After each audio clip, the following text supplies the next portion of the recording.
Hello there. Ignore the cat litter in the back. It's there because, well, I have a cat. Within 10 minutes on social media, it's possible that you've taken in information on a world-threatening event, a recipe for a meal you may want to try, a guru telling you what you're doing wrong in your life, someone telling you you're failing because you aren't making $10,000 a month, an expose about how something you own is contributing to labor exploitation, a video attempting to diagnose your mental health condition with vague tests, and a silly little video about cats. I need you to take a moment and realize just how much information that is to take in all within a 10-minute period. And yet, on average, Americans spend about 2.5 hours on social media every single day. And the reality is that while there is some research on the effects of social media on our brain, there is really a lack of evidence because it's such a new thing. We are the first generation who is being kind of brought up in this generation of social media and the internet. We're the lab rats, y'all. At around 10 years old, I started a YouTube channel in an effort to have a web show that was as cool as iCarly. But even before that, I was already heavily engaged in social media. I was watching old school Jenna Marbles videos and all of those, old school YouTubers that we grew up loving so much. And I instantly just fell in love with the concept of someone being able to record themselves, entertain an audience, put the video out themselves, and it have the potential to get hundreds, thousands, tens of thousands, hundreds of thousands, and even millions of views. At that time, social media was nothing but positive for me. It was a creative outlet. It was a place where I could find people that were similar to me at a time where I really felt like an outcast because while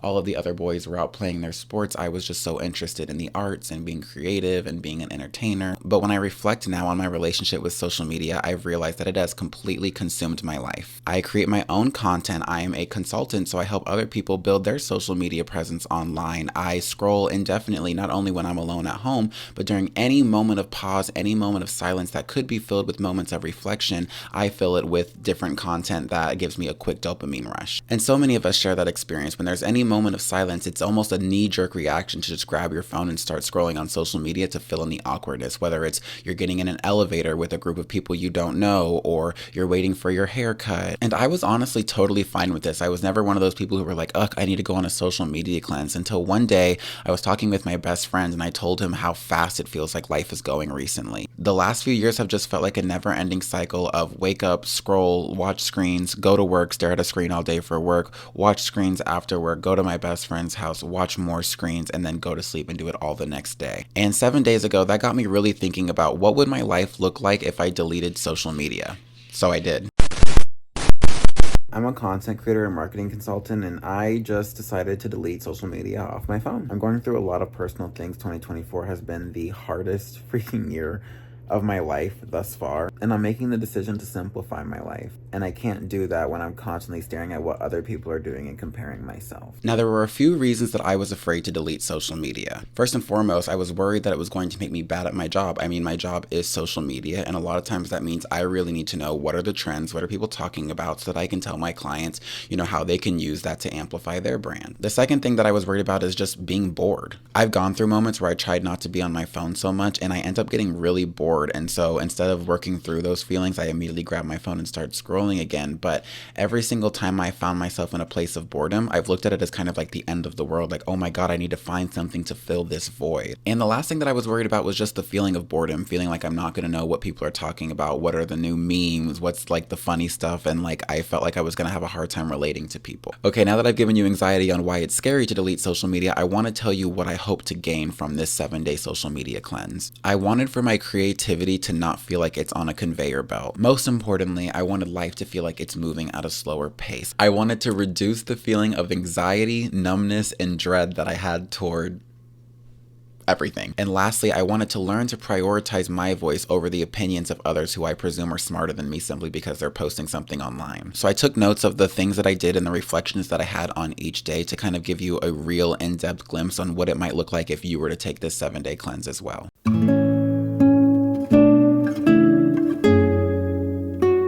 So on day one, I didn't have this life-changing feeling of like, wow, I deleted social media, I'm so clear. In fact, day one was really uncomfortable. I really didn't miss any of the content. I didn't miss scrolling, but there were so many times where there were just these moments of silence, these moments of nothing to do. And it was so interesting how it was like a knee-jerk, subconscious thought to just grab my phone. I didn't have to think about it. As soon as I felt a hint of boredom, I just felt my hand all of a sudden in my pockets reaching for my phone. And even though social media wasn't on my phone, I found myself just scrolling through things that like had no value. Like I was literally swiping through the home screens on my phone back and forth for absolutely no reason. And so I had to really consciously pay attention to these moments of boredom and rewire my way of thinking to not instantly grab my phone and start scrolling. I had to stop myself because the purpose of me deleting social media wasn't to just start scrolling through other things on my phone. It was to get away from my phone and start paying attention to the world around me. I ended up doing things like stretching. I paced around my apartment a lot. I ended up meditating. I did have one really monumental kind of reflection that day where I saw this man on a motorcycle that my friend was so infatuated by, and it really taught me how I look at my entire life as a competition, but that's a topic for a different video. However, on day 2, I started my morning with a reflection that was incredibly important.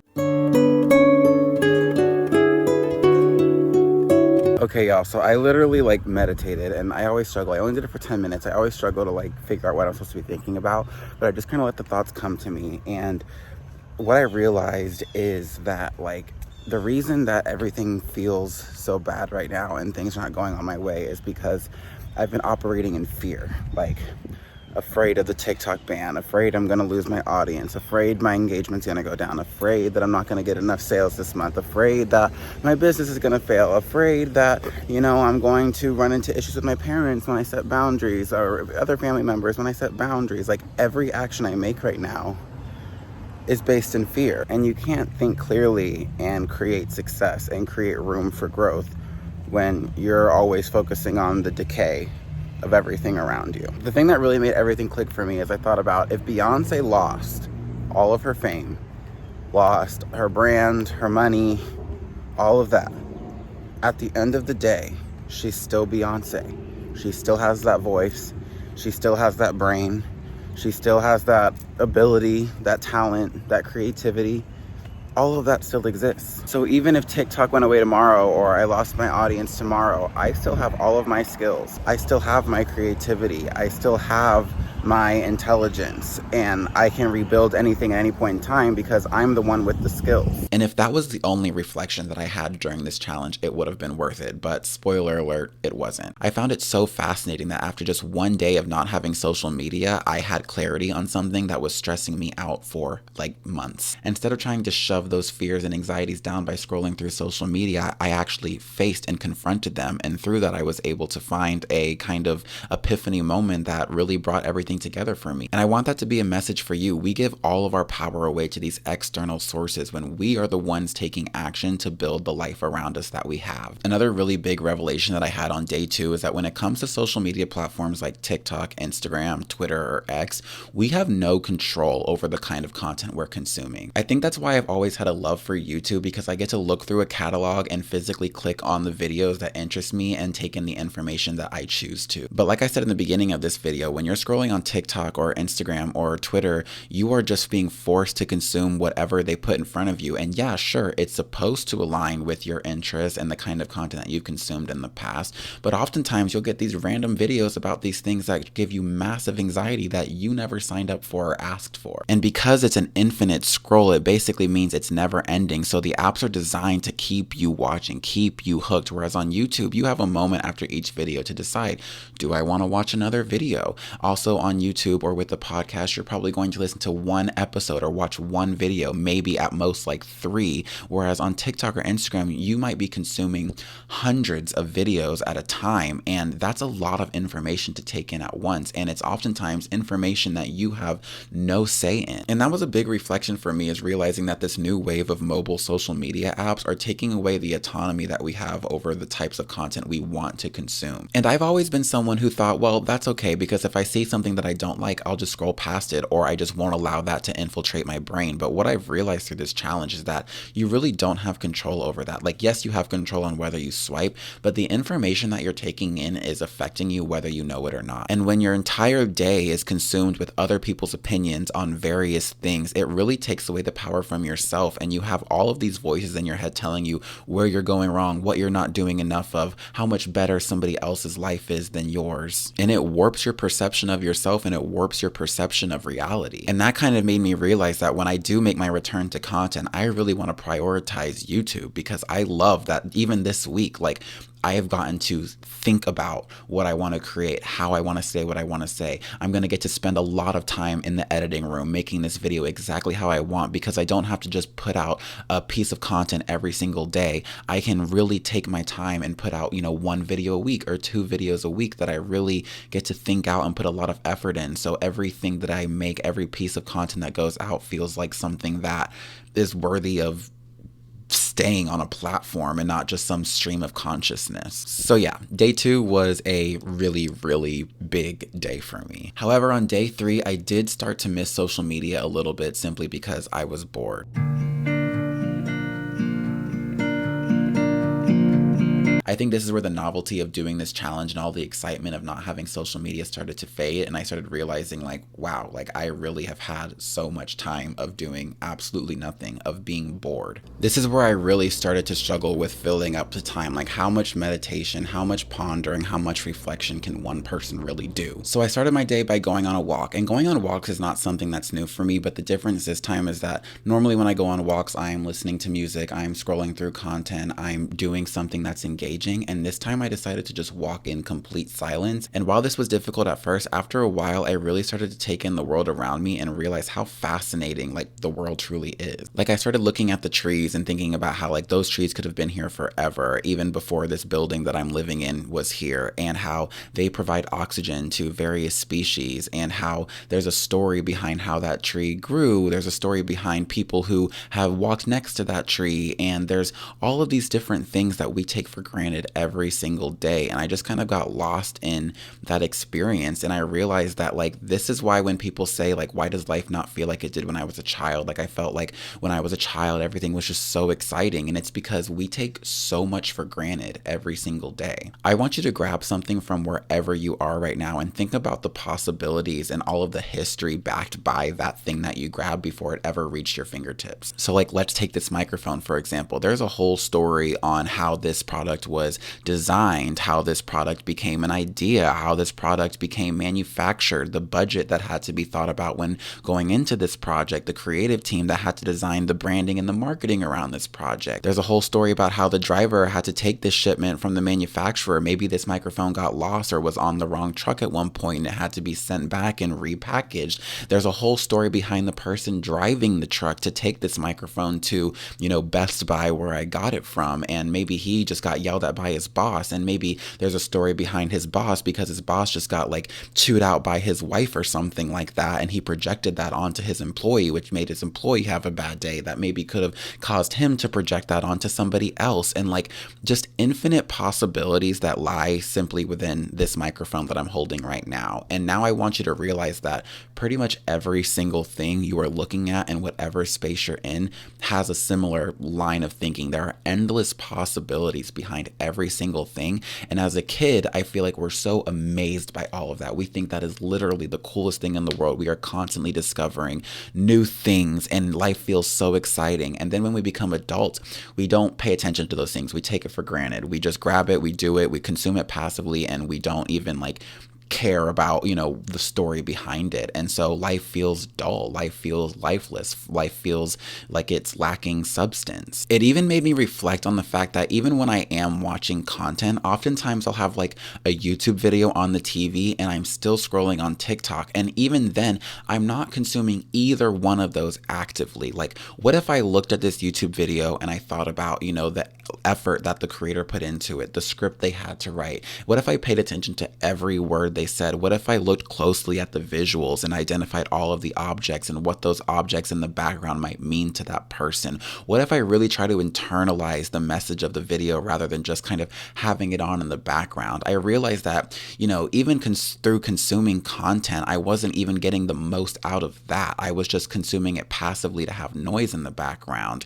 And so what that means is that I wasn't really doing anything. I wake up at 5 a.m. every day and I immediately turn on content and I just watch content for 3.5 hours before I have to get ready to sit at my desk and start working. And not only is that 3.5 hours that maybe I could use to live my life more intentionally or have a new experience, I'm not even getting what I could be getting out of the thing that I'm consuming. So I literally am just spending the first 3.5 hours of my day zombifying my brain. Once I got back from my walk, I did some meditation again, and I realized that I'd gotten better at it. I had managed to meditate for an entire 10 minutes without opening my eyes once. I started to get frustrated with myself because I thought when I deleted social media that I would start doing all these crazy things like going on nature walks every day or trying new hobbies, or maybe I would get back in exercise. But in reality, like, I just kept feeling this empty space, and I did start to fill that empty space with food. I realized how much I go to food. If I'm not scrolling on social media when I'm bored, I'm like, oh, let's see what food is around and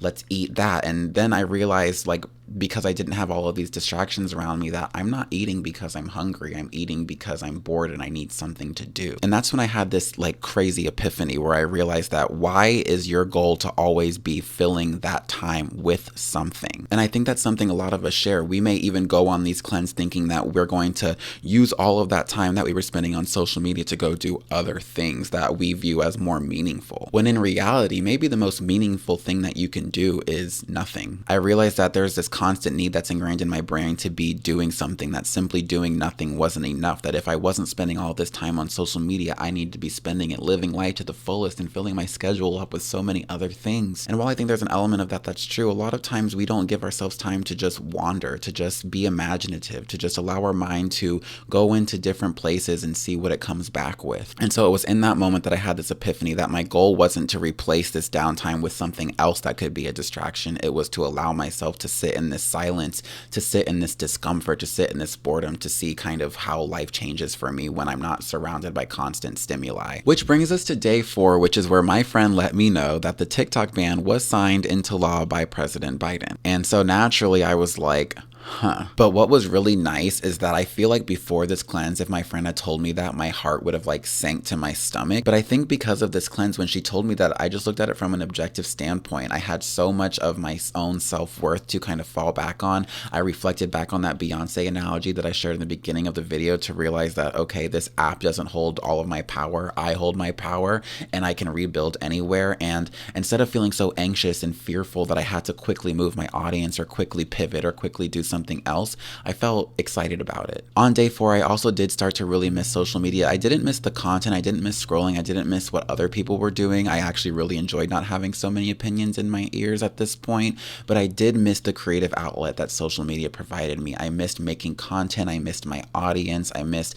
communicating with people. All of the positive things that social media is supposed to do for us, I did start to miss. On day 4, I also reflected on this belief that I've always had that if I'm not growing, I'm dying. And I've realized how much I have accomplished at only 27 years old, and how every time I accomplish something where I say like, okay, if I just get here, I'll be happy, I get to that point and then I move the freaking finish line out further. And so I never have a moment where I get to just say like, hey, you're doing great, because as soon as I conquer something, I feel like, oh, well, that must be too small. And then I move the goalpost out further. And so at what point do I just say like, hey, Donovan, you're content. You're doing the thing. Now go live life. So in the last couple of weeks, I've made a new friend. I met her at this local coffee shop. We both just go there every single day. And so we started conversing and a friendship kind of blossomed from there. And this was the day that we decided that we were going to actually leave the coffee shop, which was a big deal for us. And we were going to go hang out outside in the outside world. So we went on a nature trail walk and we just like had some fun getting creative, taking some shots, looking at nature, joking around. And it was a really like peaceful, but also like exciting experience. And then we went to the Florida Aquarium and I got to see otters, which are my favorite thing in the entire world. And again, it just brought that childlike feeling back. I realized that I never lost my childlike feeling. I just stuffed it because I took things for granted, because I only looked for the most pertinent information, which meant that all of the little details were getting lost. All of the little beautiful moments of every little thing I wasn't paying attention to because I didn't perceive it as being the most pertinent thing that I needed to take away from it. I then sat down for lunch with my friend from the aquarium, and it was in that moment that I really reflected on what it is that I wanted. To be completely transparent with you all, I have gotten to the point where I'm making $10,000 to $20,000 a month in my social media and creative consulting business, whereas like 6 months ago I was making like $3,500 a month, and yet I felt like I needed to keep going because, you know, when I made it to that milestone, then I started seeing videos like, oh, you made it to $10,000 a month, that's fine, but if you want $20,000, $30,000, $50,000 a month, this is what you need to be doing. And I got stuck in that rat race because there were all these opinions opinions that made me feel like, oh, well, if I'm making $10,000 a month, that's not good enough. I need to be making more. When in reality, like the idea of ever making six figures in my life, like I come from a broke background, like poverty. And so the idea that I was ever at a place where I was making six figures while doing something that I enjoy is something that's completely mind-blowing for me, and something that I was content with. I didn't want to do the work it took to get to $50,000 a month. I wanted to make money that allowed me to enjoy my life. I didn't want to make money so that I can then make more money, if that makes sense. And so at this point, like my mind felt so much more quiet because I didn't have all these other opinions bouncing around in my head, and I didn't see all of these other people who were trying to sell this idea that they had something that I didn't. And it allowed me to really look inward and ask myself, like, what does success look like for you? What does happiness look like for you? And I realized that for me, it means getting to wake up every day and be creative and share what I love with the world and inspire other people and help other people build their creative endeavors into their income. I realized that financially, like $10,000 a month is something that is more than fine for me right now. It's just so crazy to me that when you remove all of those extra voices telling you that what you're doing isn't enough, or that you could be doing so much more, that these things that you've been struggling with for months or maybe even years become so clear to you. Being at the aquarium also taught me how important it is that I actually enjoy the fruits of my labor. Here I was making more money than I ever had in my life, yet my routine remained the same. I, stayed in bed all day. I watched screens all day. I worked all day from 9 to 5. And then I go to my best friend's house where I watch endless screens again. And then I come home and I get in bed and I watch more screens. And then I go to sleep and then I wake up and I do it all over the next day. It made me realize, why am I working so hard to build this business that gives me freedom of time, and I'm not using that freedom of time to live my life? So being at the aquarium on a random Thursday in the middle of the day when everybody else was working reminded me of why I am working so hard. And then yesterday, which was day 6, I got coffee. I went to therapy. My therapist was so proud of everything that I had kind of uncovered this week through doing this challenge. And I just felt so much lighter. And that has carried into today, which is the last day of my challenge. Tomorrow, I will be allowed to download social media again, and I will be back to creating content on a regular basis and running my business. And I just feel lighter. I feel like I've returned back to myself. I feel like I have that childlike wonder again, and that's just within 7 days. So my main takeaways from this challenge are that I did get back my time. Life did feel slower. This week went by incredibly slow, but not in a bad way, in a meaningful way, in a way that I want more of. I do absolutely feel less anxious, and I think that's mainly just because of how quiet my mind is. There's not all of these outside opinions telling me how I should live my life, and I am my own internal source for how I should live my life. I define my version of success, and I get to define how I want to get there. Another interesting thing that I took away from this challenge is that I didn't miss any of the content. Like, I did miss some YouTube videos, but like as far as like TikTok and Instagram, I wasn't feeling like I'm missing out on so much like I thought I would. One of the big takeaways I've had from this challenge is just how much I take things for granted. And the main thing that I want to continue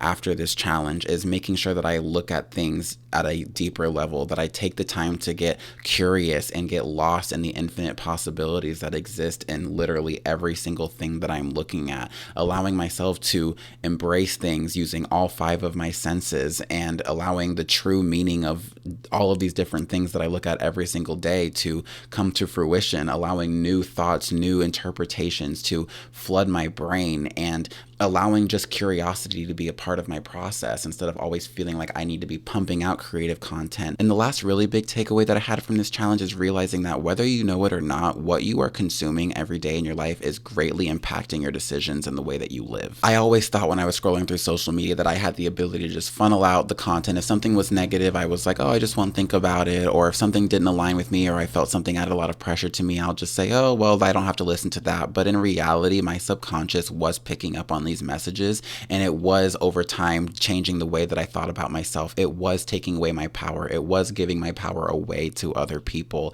and it was giving me a lot of anxiety because I was constantly flooded with all of this information about all of these different things in a very short amount of time. I want this channel to be a space where I get to be a student of life, and I get to do things that are enforcing a healthy lifestyle and inspire you all through that journey. All of these things that maybe you've thought about doing, these different challenges, these different reflections that I have that maybe you've considered but have never fleshed out. Like, I want to be the person who can kind of be the guinea pig for you to see what these different things look like and hopefully inspire you to do the same. If you're somebody who has thought about taking a break from social media, but you just feel like it's not possible or you don't know kind of what you'll get from it, I hope this video gave you an insight. I am telling you, like, you really should consider doing it, because it, I think, will change the way that I consume social media, the way that I approach my own content forever. If you did get a lot of value from this video, I would so appreciate it if you could like the video, subscribe to my channel, and hit the bell icon to be notified when I post videos in the future. Thank you all for embarking on this journey with me, and I will see you in my next video. Bye.